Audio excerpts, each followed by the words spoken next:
Ladies and gentlemen, it's time to let your sports opinions fly for the main event.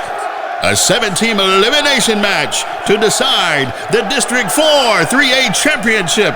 Presented to you live by PilotPointBearcats.com. This 10-week match has been sanctioned by the University of Interscholastic League. Our celebrity referee for the District 4 3A show is none other than the daytime psychology professor, Texas high school football storyteller, North Texas insider, and DFW Inside High School Sports, the most feared member of the Texas high school mafia, the one, the only, small-town Digsy, the professor, Matt D.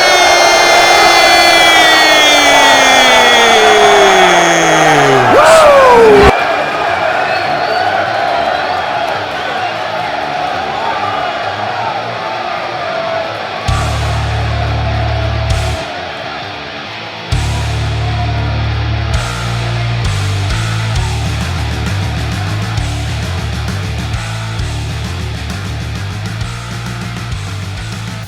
It is time for the District 4 3A report. I am your professor, Matt Diggs, and we're going to start tonight's episode, or this afternoon's episode, or whenever you might be listening to this episode, with a little bit of a rant. Our lead story tonight will be about state rankings.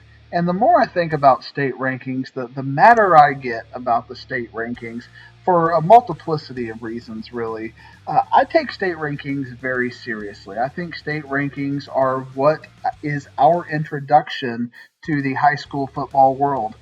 As a person who really covers North Texas football, when I look at the rankings, I go, okay, 3A Division I Franklin, okay, I remember them. They beat Gunter pretty bad last year. They must be pretty good. I need to keep an eye on them when we start talking about state championship games. Oh, Columbus. I haven't heard of Columbus this year.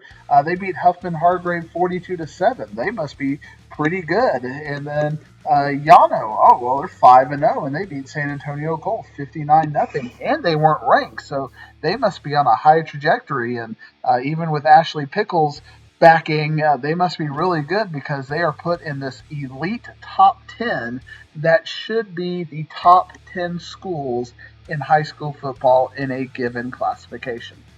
But our friends at Dave Campbell's, in my opinion, have neglected their duty in giving us the best 5 teams in their beauty pageant facilitation, that they are just putting teams up there that have gaudy records. Now, again, I don't think anybody's going to complain about Franklin. Franklin is a very good team. They've won a state championship. But then going down, I think it is a travesty what they have done. And I think the District 4 3A report is impacted in 2 ways by this. Number one, Brock not being ranked. Brock at 1-4 should absolutely be ranked. When you look at Brock's progression throughout the year, yeah, they've lost their first 4 games against teams they were all favored to lose against, but then they beat Boyd 55-6 in a way that makes you look at Brock as a state championship contender team, at least as good as Bushland and Grandview and Malakoff and teams like that. Now, in my rankings, which I do have my own rankings out there, I have a top 5 in Class 3A Division I in what I would deem North Texas in 4 districts that I rank. I do have Brock number 1. But I feel highly disrespected that Dave Campbell's is not honoring Brock's record and Brock's pedigree. And because they are not honoring Brock's record and Brock's pedigree down there, they are also disrespecting a very good Whitesboro team. And Whitesboro is a team that I don't know if I would rank in my top 10, because I would have them 7th or so in the 4 districts I rank. When you consider that across 16 districts, maybe top 15, maybe top 20. I don't know enough about Franklin and Columbus and Yano and Cameron Yo to have much calibration with that, just being honest with you. And I get it's very hard to do that, but I think you can take experts from each region and then rank teams accordingly. Like I can rank, okay, I can go, you've got Brock, the number 1 team in the area, and then you've got Grandview, the number 2 team in the area. I've bumped up Grandview after Mount Vernon played Mineola in a way that they shouldn't be playing Mineola. That game, Mineola was up at halftime. That was a 3-point game with about 5 minutes left in the fourth quarter, and the computer poll had Mount Vernon as about a 30-point favorite. We know that Mount Vernon is suffering some season-ending injury, so I went ahead and made that bump of Grandview over Mount Vernon. And Grandview, they lost to Glen Rose. Well, we're not going to punish Grandview for that, apparently, because you can lose to a 3A Division II, unless you're Brock, and then you lose multiple times to a 3A Division II.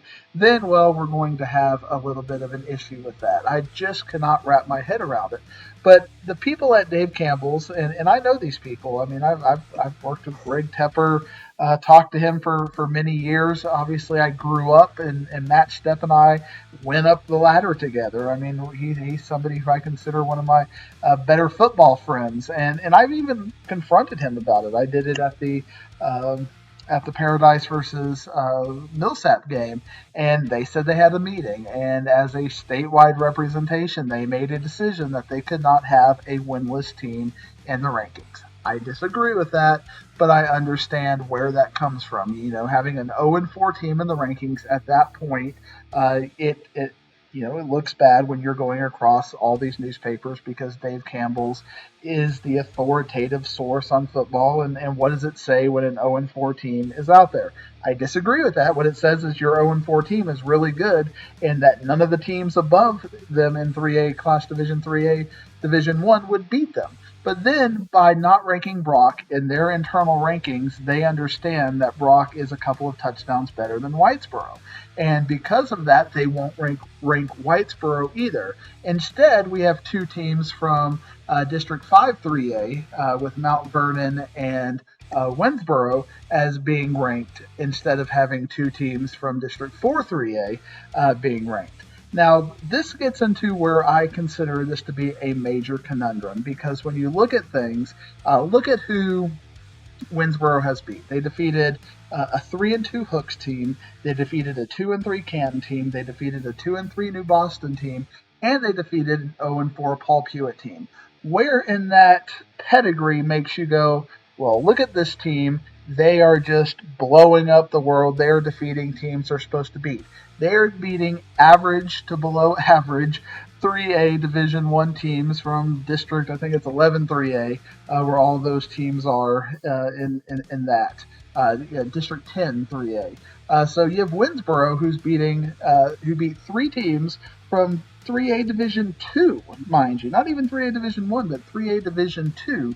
They beat 3 of the 4, and they beat Canton. And Canton had a nice win over Mineola, and we can kind of calibrate Mineola with Mount Vernon and realize, okay, that's really not that impressive of a win when you look at it. But then you look at what Whitesboro has done, and Whitesboro has a win over their number 4 Class 3A Division 2 team. Y'all know Bells in Whitesboro. You know what a dogfight that is. But they beat them. They have a win, a much better win over Bells than Winsboro has in any of their wins. So why isn't Whitesboro ranked? The reason Whitesboro isn't ranked is because Brock isn't ranked because of a bad decision to not rank teams that have losing records. But then what do? Cameron Yo, 3-2, has a nice win over Lorena this past week. They drop Lorena out, which is fine. And now we've got Cameron Yo at 3-2 at number 10 in the rankings, instead of having Brock at 1-4 have a deserved ranking, probably, around 3 or 4 in Class 3A Division 1. It is unfathomable, and it's disrespectful to Brock, and it's disrespectful to Whitesboro, because there is no reason at all Winsboro should be ranked number 8 in the state. If you just look at the computer poll, and if you don't know this, I'll take you back behind the scenes. One of the ways that Dave Campbell's generates all of these computer rankings and all of these, district, when they start the district out, and you get your magazine and you look at all of these teams and how they're ranked, one of the ways that they make the decision to do that is using a computer poll ranking. And a computer poll ranking takes a base score that they had last year. It factors in returning starters. It factors in all-state returning starters, and there's multiple variables. I don't know if I knew the variables, I'd make my own formula. And it creates a generative score. And then you have two teams that play each other. You've got Brock and Whitesboro or Brock and Winsboro or whoever, and each team has a ranking. And based on how you do against the spread, your points go up or down, your overall ranking. And it's pretty much, just one round of it. What you did 3 weeks ago doesn't matter. It's just simply Team A versus Team B. And as you get more data, the predictive value of these scores increase as you get more data into the system. So using I have access to Dave Campbell's the back end. It's Pigskin Prep. Jerry Forrest does the rankings effectively for that, and I get access to that. And I'm just going to tell you all of the teams that Dave Campbell's in their computer rankings has ranked higher than Winsboro or within 1 point of Winsboro. We'll even go 3 points of Winsboro. Brownfield is 3 points less than Winsboro. Bushland is 24 points greater than Winsboro. Shallow Water is 1.5 points greater than Winsboro. Breckenridge is 4 points greater than Winsboro. Paradise is 7 points greater than Winsboro. Whitesboro is 7 points greater than Winsboro. Brock is 21 points greater than Winsboro. Mount Vernon is 17 points greater than Winsboro. Pottsboro and Winsboro are effectively the same team according to the computer rankings, and we already saw that Whitesboro beat them as well. Then you have Jefferson is 3 points less. Tatum is 10 points higher than Winsboro. Grandview is 20 points higher. West is 10 points higher. Malakoff is 20 points higher than Winsboro. So this is just Region 1 and Region 2 because that's pretty much all I care about. I know what Malakoff does. I can tell you what Grandview does.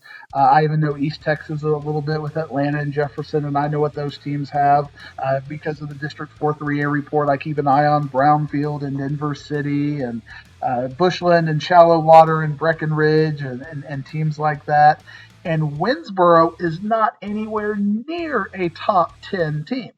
But because they're undefeated and they are the second place team and they are basically purposefully keeping Brock out, which is keeping Whitesboro out, to me, it's just disrespectful to our area and our region, and I don't like it. And that's why I'm going to use the District 4 3A report to give a little bit of a rant in our cover story about that if they were and this is the crazy thing, ladies and gentlemen, if Brock would have scheduled no-brainer teams, if they would have scheduled Amarillo, River Road, and Vernon and teams like that, if they could get them to play, and Brock would have rolled up a nice 5-0 schedule, you would see Brock ranked and you would see Whitesboro ranked. Because by proxy of that, you would have Whitesboro right under Brock as the number 2, and with the win over Bells, you would see them ranked. But because Brock chose to challenge themselves, Dave Campbell's and the pollsters are choosing to punish Brock, which by default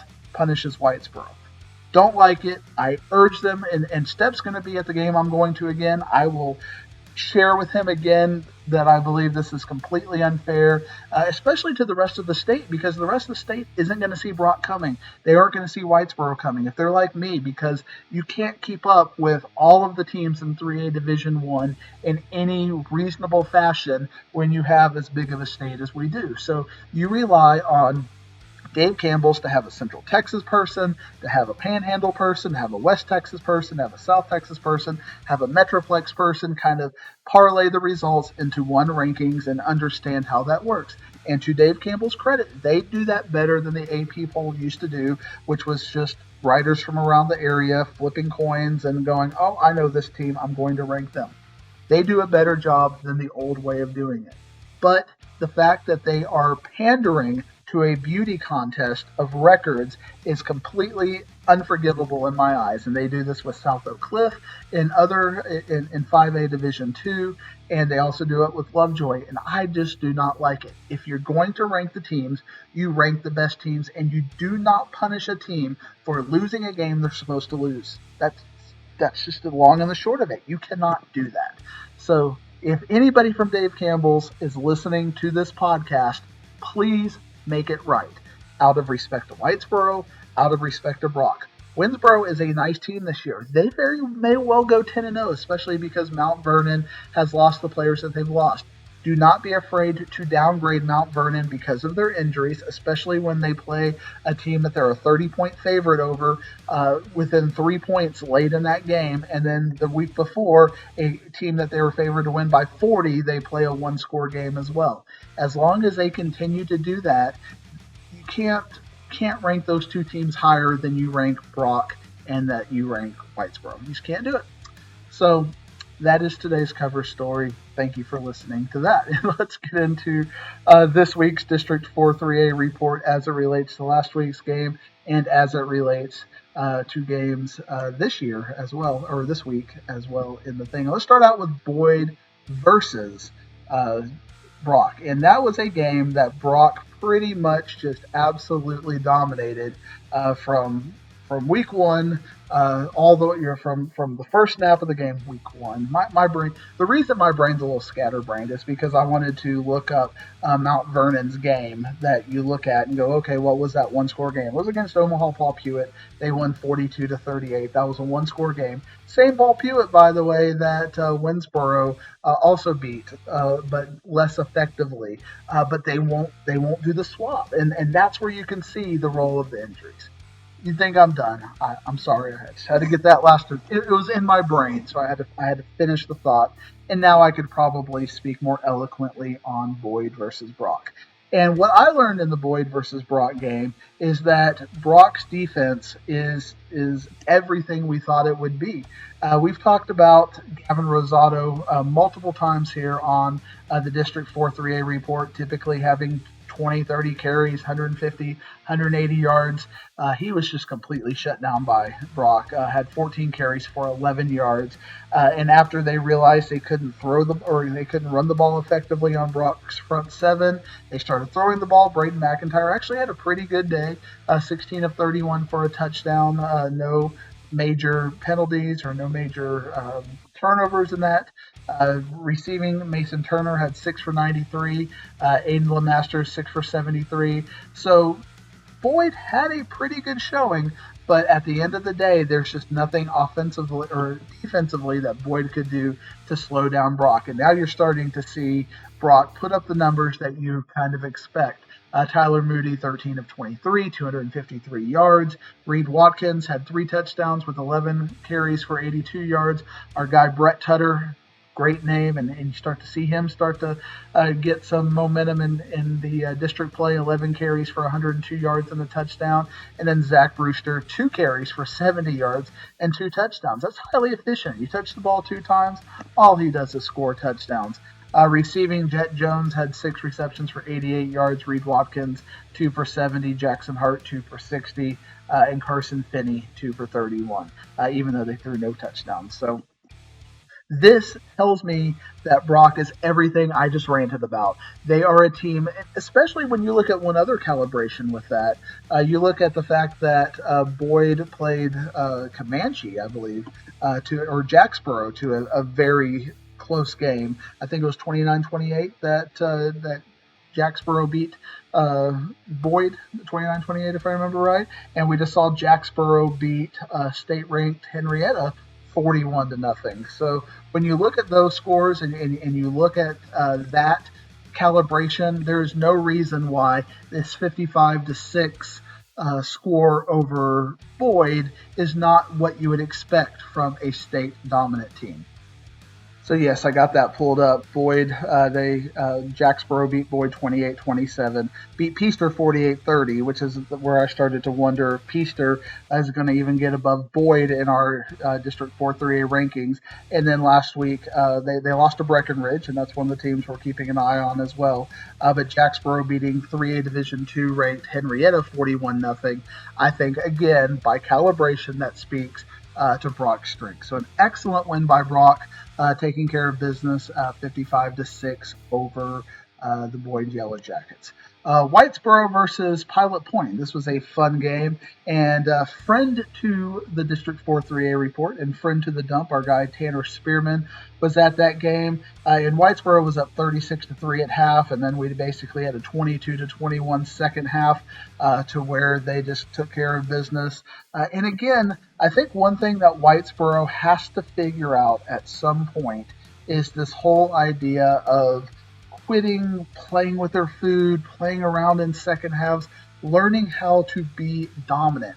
When you look at Brock knows how to be dominant. That's why they beat Boyd 55-6.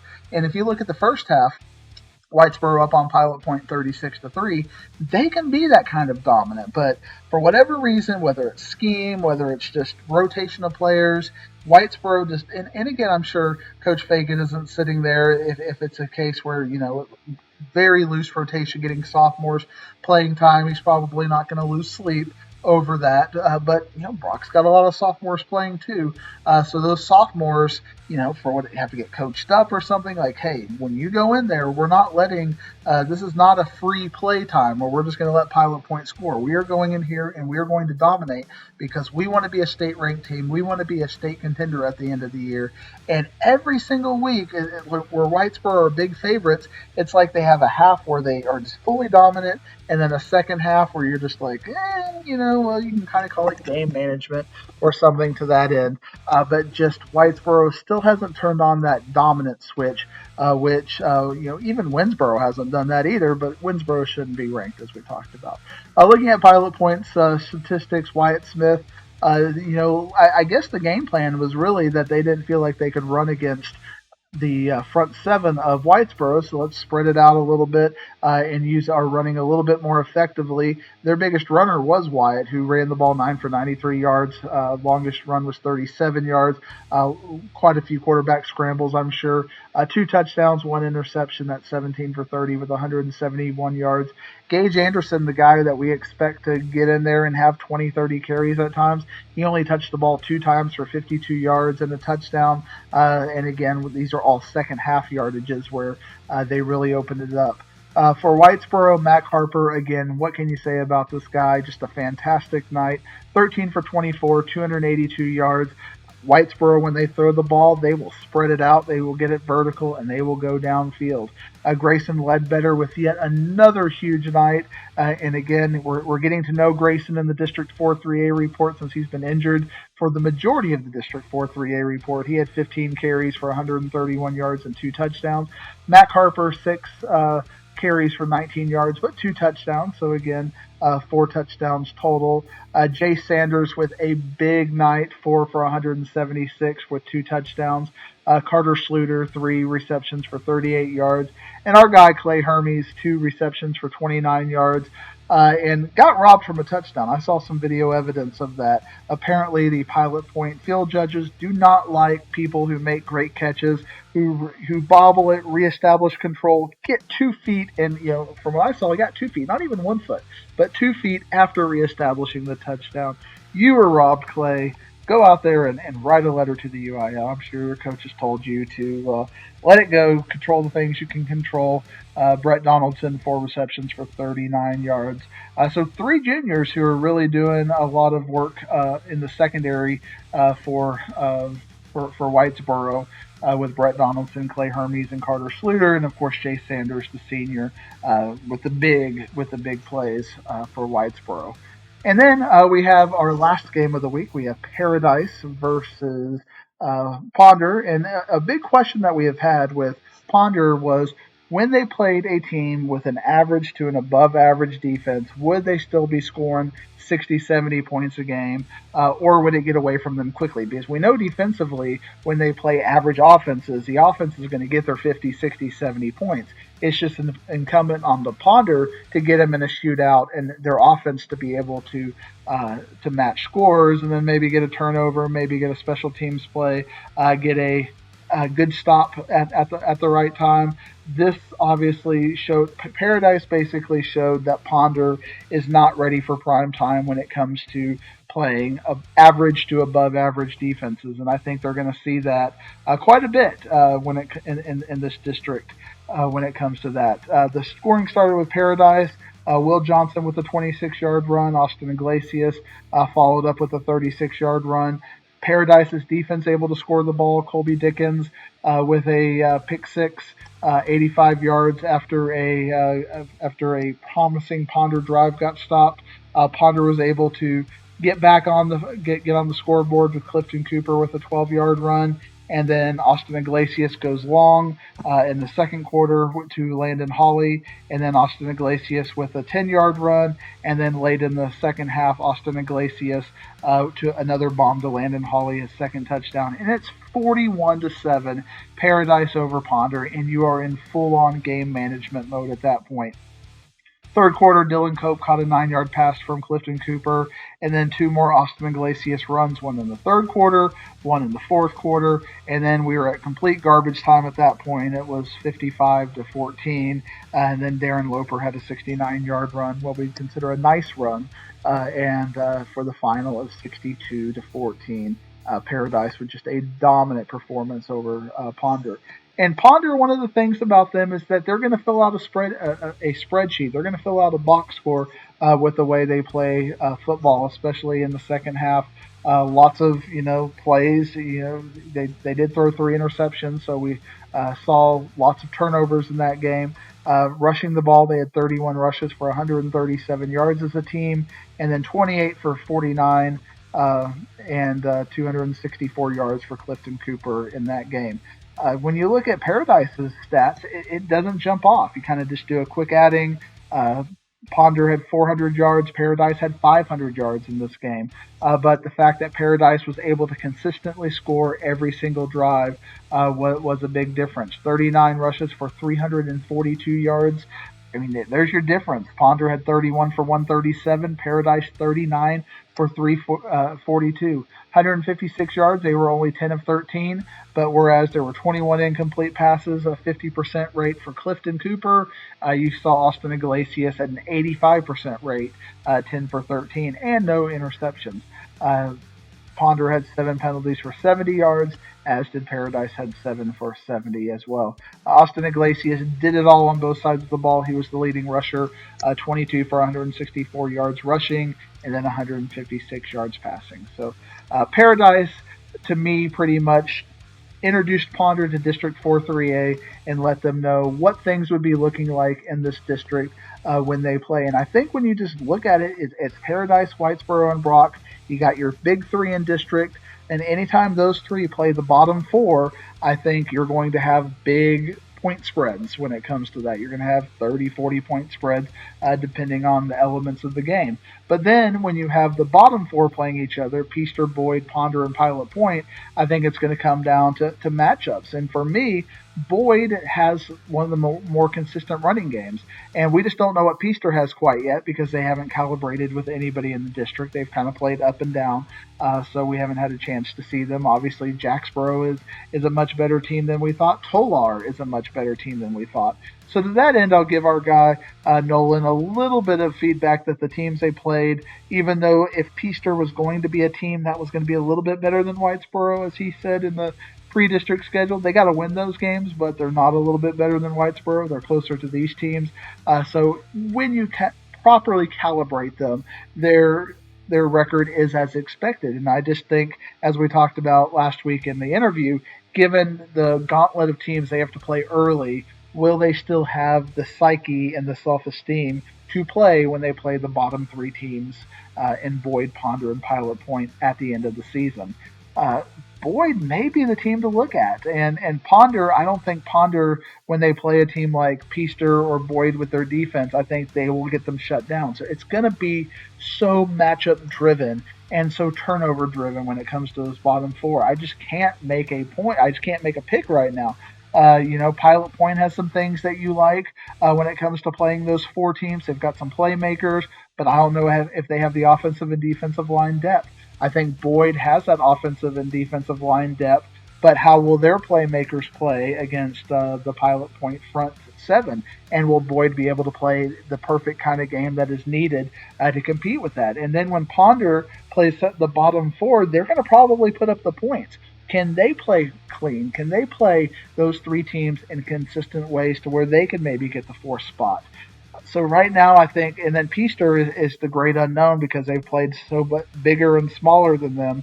We just won't know. So for me right now, I think you got all 4 teams are legitimately contenders for the last playoff spot, and we may even see a tie. We may even see a situation where all four teams, or might see three teams beat each other. We might see one team, go 1-2 against those three teams, or might see two teams go 1-2 against them, and two teams go 2-1. I just don't think that we're going to have what I call a clean district, where you have 6-0, 5-1, 4-2, 3-3, 2-4, 1-5, and 0-6. We may have a team go 0-6 in district, but I would be shocked. I think all four teams are going to be very competitive with each other. Which brings us to this week. We have Paradise against Pilot Point. We'll get our first chance to see Paradise and Whitesboro, how they play two teams in 2 different weeks.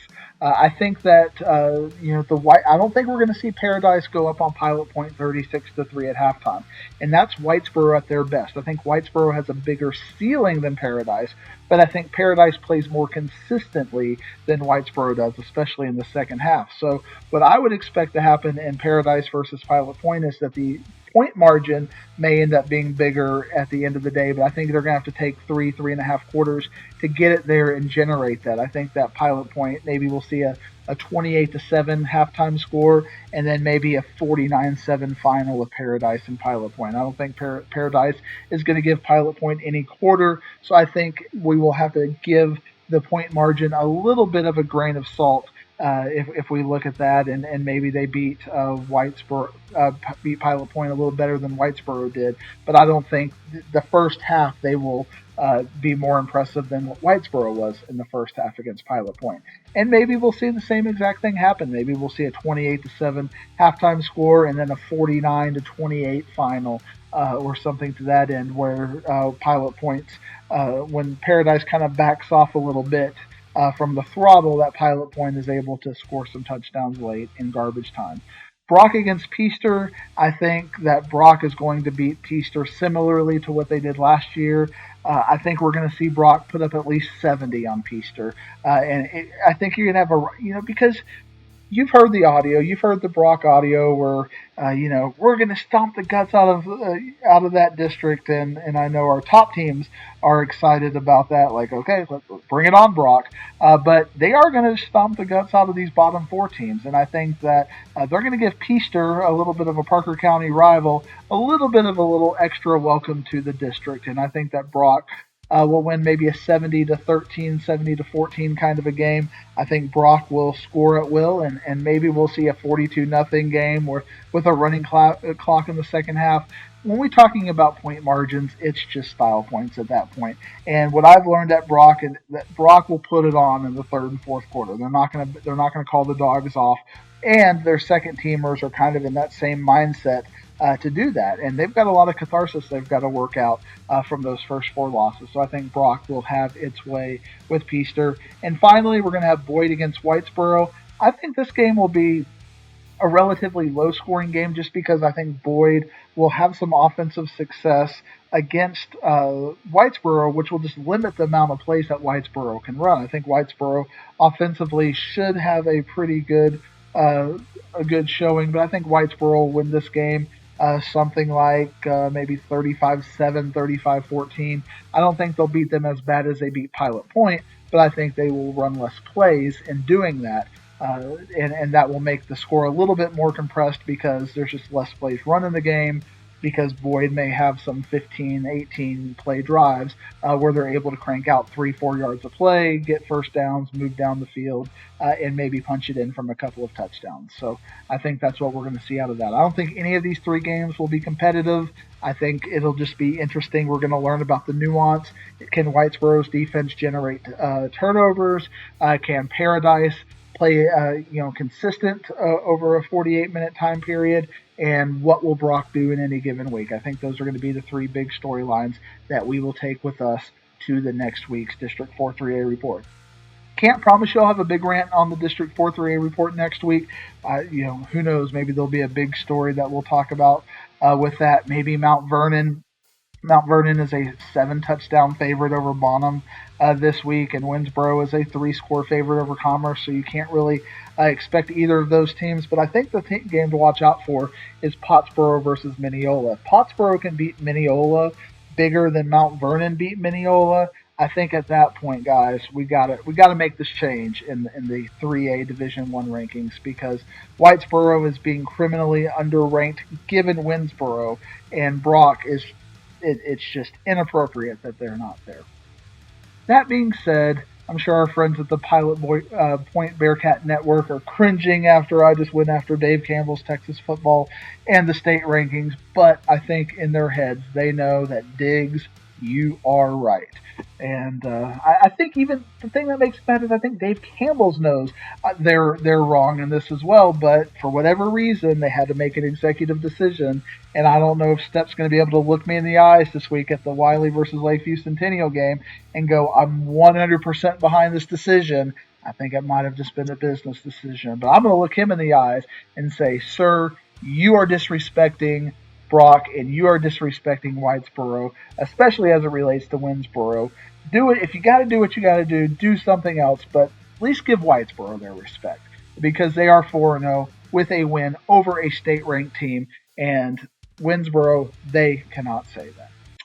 So, as we say goodbye, go ahead and rev up my outro music, Pilot Point Bearcat Vlog Nation, and we will see you next week for another episode of the District 4 3A Report. I am the Professor, Matt Diggs. Thank you for tuning in this week.